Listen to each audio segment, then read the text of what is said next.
when you look at the Republicans, most of them are quite happy to line their pockets with cash, just like the Democrats, as a result of this mammoth wealth transfer that's going on with Ukraine and the Department of Defense and the national defense industries. They're also happy to take donations from the Chamber of Commerce and others who want the cheap labor. In other words, there's still large numbers of people in both parties willing to cooperate to keep the status quo going, because the status quo enriches the Washington community. If you want to understand why people do the things they do here in Washington, I can't speak for the Europeans, but I can speak for the Americans. Follow the money. Where the money leads tells you what they're going to do. And right now, they don't have any incentive to intervene and stop. You have a minority of Republicans inside the so-called Republican-dominated House that want to stop it. There are only a few senators, perhaps 11 or 12, perhaps 30 or 40 Republicans in the House. Everyone else is happy to sign on. There's another point here, and this is something that doesn't come up much. Americans, and I think probably Europeans, have lost their fear of war. I don't think they understand what real war means. Remember that all of our operations, certainly over the last, 40, 50 years, certainly the last 30, have more in common with British or French colonial expeditions into the developing world when they held empires than they do with fighting a capable nation-state opponent. We haven't taken on that sort of enemy before, and that's why with Russia, it's different. And I still think there are lots of Americans in Washington who don't understand that. They dismiss out of hand that Russia is a state that can mobilize its entire population for war. And they will do it if they see no alternative, and they will be supported by many others, not the least of which are the Chinese. And I don't think we understand what that means, because we haven't seen anything like that since 1945. Oh, you're right. I think it's been 30 years of fighting weak adversaries. So Yugoslavia, Afghanistan, Iraq, Libya, Syria, Yemen. Of course, now this great power conflict with Russia and China, obviously something very different. But that's also why I wanted to ask you if you think, NATO seems to be prepared to cross, more and more of these red lines. And is there anyone holding this back in Washington? Because, again, I see this reports now in the U.S. media that the U.S. will support long-distance weapon, and I assume the intelligence to direct these weapons to strike Crimea. At least the paper suggests Biden is warming up to attacking Crimea, through the Ukrainians, of course, and might even go deeper into Russian territory. That is, which is making the Russians set up air defense systems all the way into Moscow. And again, we seem to cross new red lines every day. And I just wonder how far Russia can be pushed, because I'm reminded of this interview by the former head of Russia analysis at the CIA, Beeb something. He gave this interview to Radio Free Europe, in which he argued, again, and this was in December of 2021, 2 months before the Russian invasion, he argued that Russia could feel pushed towards invading. And the reason was because the U.S. was creating essentially a fortress in Ukraine by supplying weapons, training, and even modernizing Ukrainian ports so they can fit the U.S. warships. His argument was that time was not on Russia's side. That was his word. So, in other words, the risk Russia faced by not invading Ukraine was being outweighed by the risk faced by invading Ukraine was being outweighed by the risk of not invading Ukraine.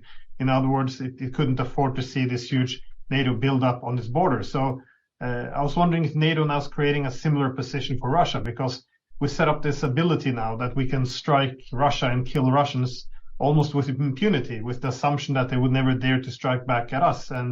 But we keep crossing this new red line. So my question would be, when do we reach the level when Russia believes that the risk of striking NATO would be, or at least some training camp in Poland would be outweighed by the risk of not striking NATO? Again, not a full-out war, but finding a way of punishing us for, stepping over this red line.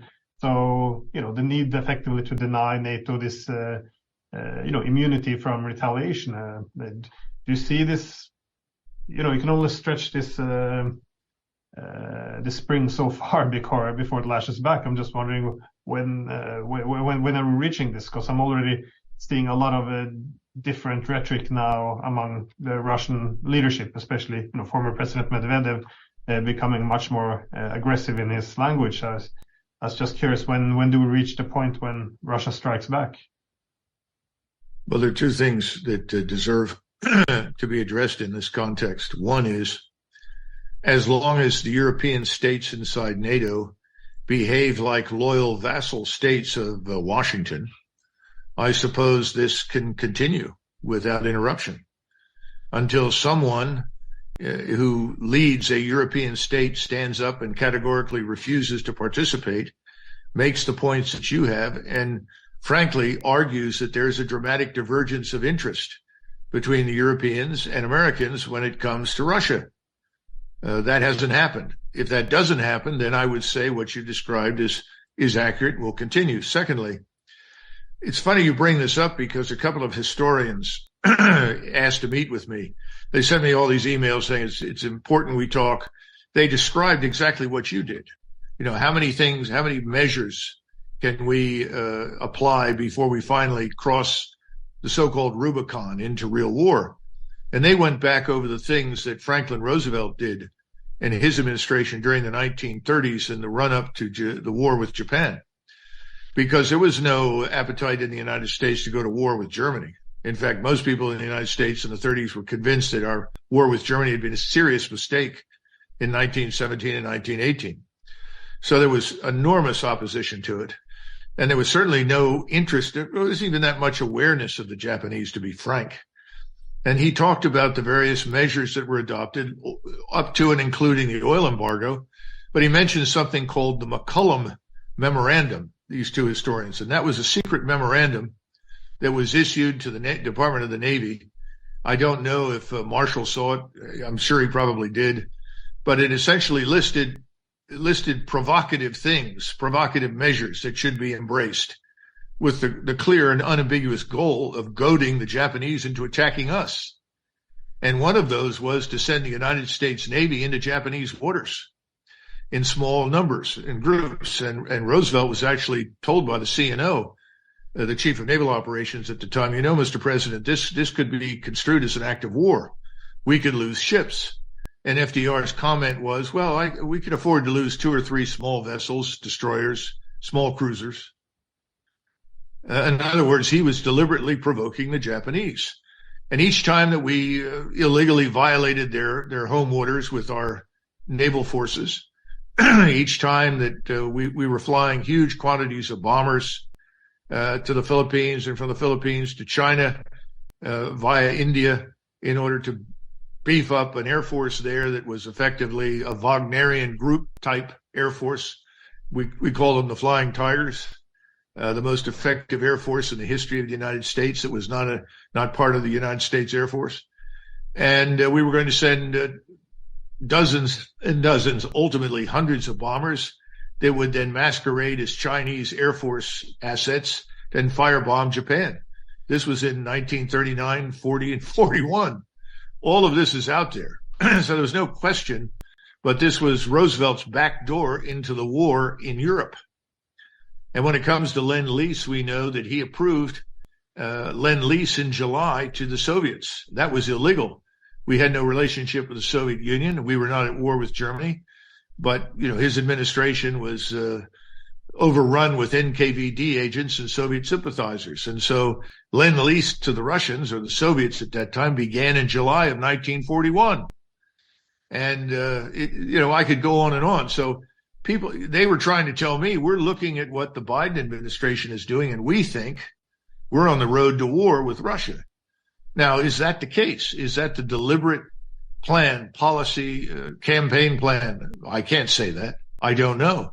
Just as people at the time could not say with absolute certainty, those of us watching from the outside in the 30s, what Roosevelt was doing, although people in the military knew. I don't know. I just know that the things that you've described, the things that we are doing and plan to do in the future, are dangerous. And we should not assume that the Russians will simply sit there and take it.